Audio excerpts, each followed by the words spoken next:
Hello, and welcome to Data Planet. I'm Emma Davis, and today's guest is Meghan Hakey, Director of Go-to-Market for DriveCentric. Welcome to the show, Megan. Hi, thanks for having me. So, I was on a podcast just a couple months ago talking about how the auto dealership market needs a modern CRM solution. So, like my company, we live and breathe off of good data, being able to have attribution, have customer retention and value insights over time. And I think this industry in general, it has been fairly behind the times on like why are dealerships so outdated, I guess, in their technology and all that. So, um, that's a little bit of a spoiler about, what you guys do, but can you talk to me a little bit about where this industry has been? Like what does the need for drive centric look like, and why an industry that has so much money, like why has it been slow to adopt new Yeah, tools and systems? yeah. I think a lot of it has been around like status quo and those sorts of things. And like the other piece is there's a time and a place where it used to be like hand a post-it note to the guy that's at the desk beside of you, and then like make sure you have the customer's name and info. And then when they head over to service, hand them that other post-it note. Before you know it, you've got a pile of them.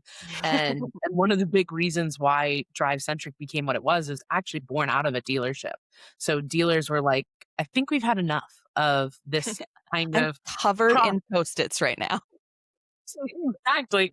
And so they're like, let's make a solution that can bring all of this information into one place and make not only our lives easier, but the customer experience better.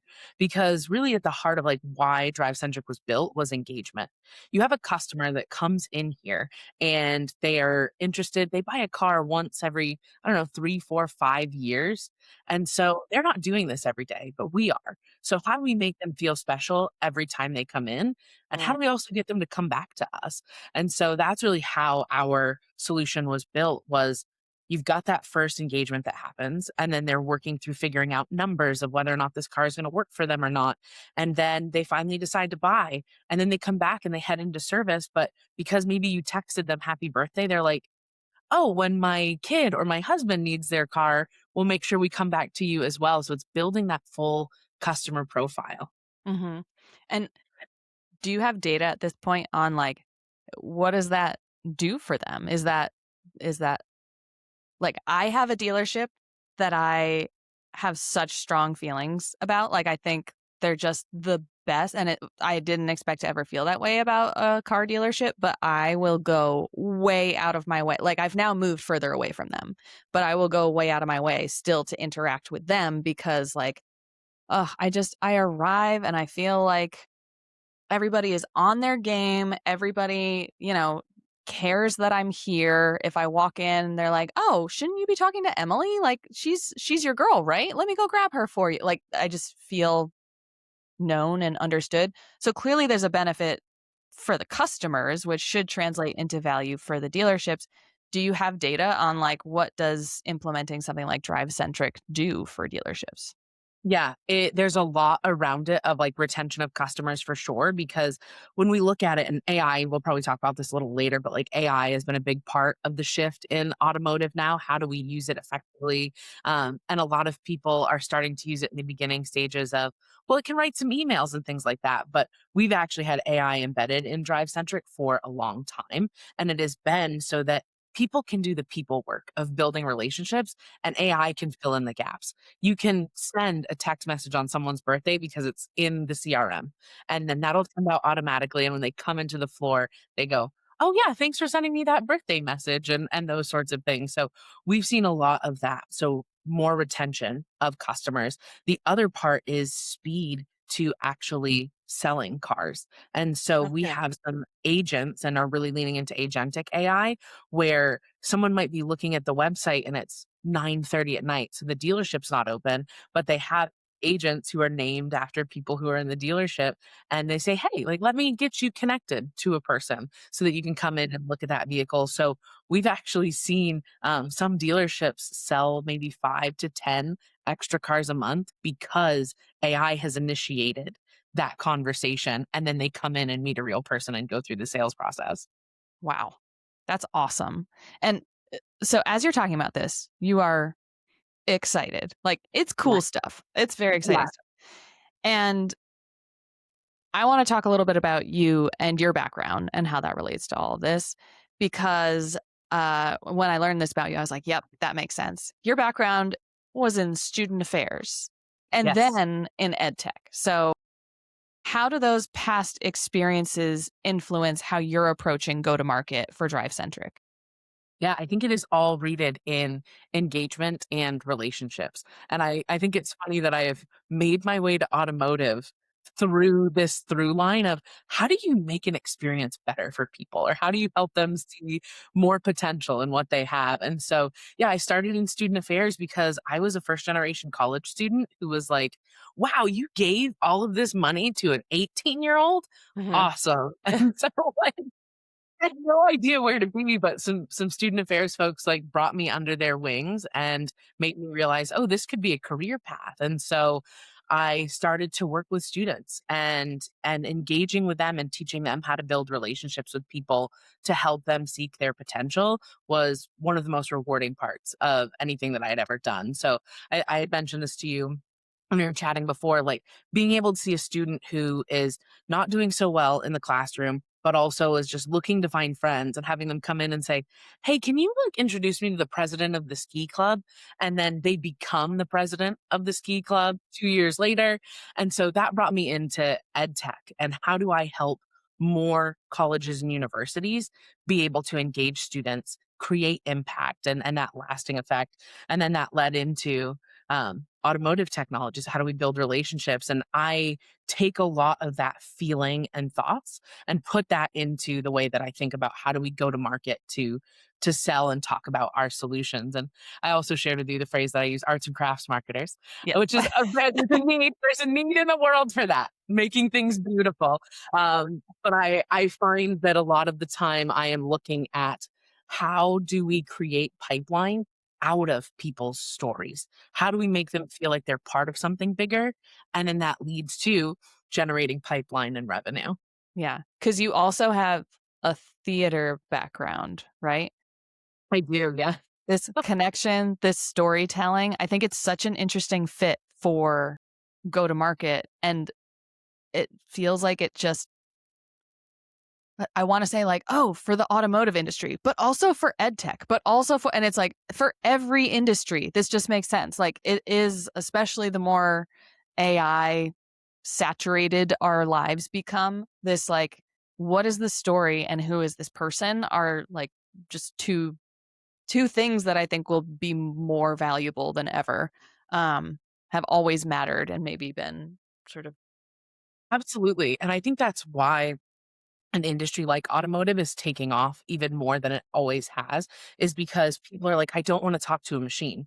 I do want to like sit in a dealership and have them give me some of that like coffee from this weird side room over here, but like connect. Like I just recently, my husband and I bought a new SUV and it goes back to that relationship building that we were talking about.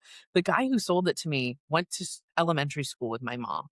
And like, yes, I live in a super small community, so like that can happen up here now. But it was so funny because we spent most of the time while they were running numbers in the back, just like talking about what it's like to live up here and building that relationship. And we spend so much time, I feel, behind computers. We've got mini computers on our screens that we're missing that human to human interaction. So the more we can create that, the better it is. Yeah, absolutely. Um, okay, but getting back to, DriveCentric, sorry, I Yeah. just, like I was talking to you and I was like, "Oh my gosh, she's just a student affairs person come to tech." Um, alright, so a huge value proposition for DriveCentric is the combination of, like, insights and the more specifically, the action available based off of the insights, right? Um, helping them prioritize their resources, personalize customer experiences, and so I have to imagine that you guys at DriveCentric have some of that baked into how you're operating as well. Like what are you looking at to inform your prioritization, understand what's working, decide what actions to take?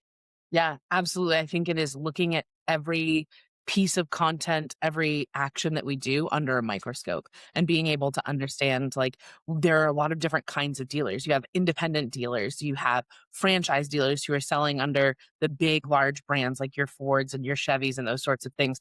They consume content differently. And then also you have all the different kinds of people who work for those dealerships. You've got sales managers or people who own it. And so it's really starting to understand okay, if I'm writing to a dealer principal, they're going to want to talk about big things, the shifts in the market that are happening. How do you make sure more people are coming through the door? Whereas a sales manager wants to have conversations about how do I make my team more effective? They're here X days, X hours. How do I give them the most at bats? And so it is using a lot of HubSpot data, Salesforce data, and being able to map, okay, if we're really writing content based on this, are people ingesting that? And then what does that translate to? Are those opportunities? And that's why you and I talked about this a little bit of the importance of sales and marketing working really closely together and why go to market positions are so interesting because we have a line directly to the sales org. We meet with them once a week, if not more, to say, okay, these leads came into you. How do we make sure you get more like this? How do we make better opportunities? Yeah.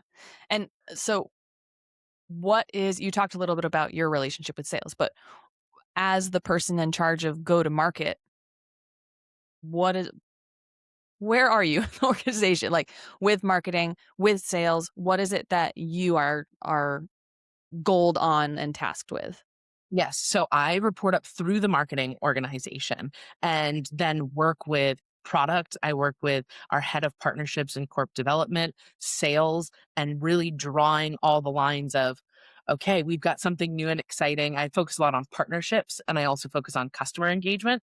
So we've got all these different people who are part of this process. How do we send out a really nice message so the entire org knows what's happening and then the industry knows what's happening. So we have a really large pipeline of partnerships and integrations that we work on. And so we've been developing this kind of practice of how do we make sure our team has the talk tracks to talk about it, but also people in the industry, when they see us post on social, they go, oh, they're connected now. How do I know more about that? Yeah. And you're fairly fresh into this role. Yes. Yeah. Yeah. So I've been here for about 3 months now. And so how does coming into all of that also, software in an industry that is a little bit on the old school side, like what is your take coming in from ed tech into this, automotive tech? How is it getting your feet under you and figuring out like what's what? I thought ed tech was fast, and then I was like, "Oh, automotive tech is even faster." Really? Which has been interesting because there's so much innovation happening, and we're seeing a lot of dealerships also change their leadership to folks who are becoming more focused on how do we build a really strong tech stack. And so I was really surprised to see that when you have kind of that basic B2B SaaS understanding of the market, it is replicable from ed tech into automotive tech, but you Mhm. get to have a little bit more fun, I feel like, in automotive. I loved ed tech and it was fun and like getting to work with student affairs folks, but then understanding administration was a lot different and you needed a different Yeah. voice. Automotive tech has been very like, shoot me straight. Tell me exactly what you want to tell me, and we'll get to the bottom of this thing, which has been very eye opening because I came in and being like, okay, we've really got to polish up all of this. This has to be really nice and pristine, and then folks will be like, no, like don't. Like, show them exactly how it is. That's how we want to market. So that's been fun to use that part of my brain. Yeah. And so my experience working with clients in higher ed, um, they tend to be there's a lot of red tape, first of all. Mhm. Second of all, it isn't a straightforward, like, get us profit, get us enrollments, and it's like, we have a heart and a soul and a mission, and, like, we want to uphold this. We don't just want students and enrollments. We want people who, like, are going to be part of building this community, who are going to thrive here, and, like, there's and in a lot of ways, like, okay, I mean, that sounds good, but that's also profitable for you. Like that those are not necessarily We would Just always say it costs less to retain a student than it does to recruit a new one. So it's like, Yep. how do you build that relationship for sure? Yeah, and when I think of, dealerships, I think of, like, it is a dollars and cent like, they are all about the sales, they are all about the money and, like, this deal on these weekends, trying to hit quotas with before the end of the month and all that. Is it a different experience selling to, like, the message that resonates, or is it, like, it always comes down to profitable growth and, like, having customers, having revenue? Like, how different is the It the is messaging? It is different selling into that persona, and I thought the same thing. I thought it was gonna be very transactional, Mhm, and I was actually so surprised by how, like, warm and kind and relational every single person has been that I've interacted with. So I, was really fortunate that the second week into this role, I got to go to we host a set of events that are called, DC 20. So they're based off automotive groups have DC or, 20 groups, which are like-minded dealerships that all okay, work together on best practices. So we have one for our customers. And I was watching a bunch of sessions and being like, okay, like student of the industry. And at the end, I walked up to one of the guys who was presenting and I said, hey, I just wanted to tell you, you did a really great job. I'd love to like chat more and figure out as I get and grow in this role. I'm 2 weeks in. And he goes, hold on a second, pulls out his business card and he says, call me anytime you need anything. You have a wild question about the industry, you call me. And now every single person that I have met since then and shared like my journey and change with has been like, don't email me. I won't answer my email. I'm never at my desk, but please call me. And and it just goes back and doubles down, I think, on what we like had first started about just engagement and mhm, relationship building. And like people want to buy from people. And so the more that we can give people the opportunity to build connection and have a system that takes care of the rest of the summarizing of conversations, the notes, the oh, here's a new hot lead for you to follow up with. If the system can do that, then the people can spend time growing and developing themselves and their relationships. yeah, awesome. Let's go ahead and wrap up there. Listeners, if you wanna learn more about Megan and DriveCentric, details will be in the show notes. Megan, thank you so much for joining me today for another joyful conversation. Every time I talk with you, I'm just like, "Ah, I'm on board. Let's let's chat." So Yes, thank you it so sounds much. good, and thank you for having me.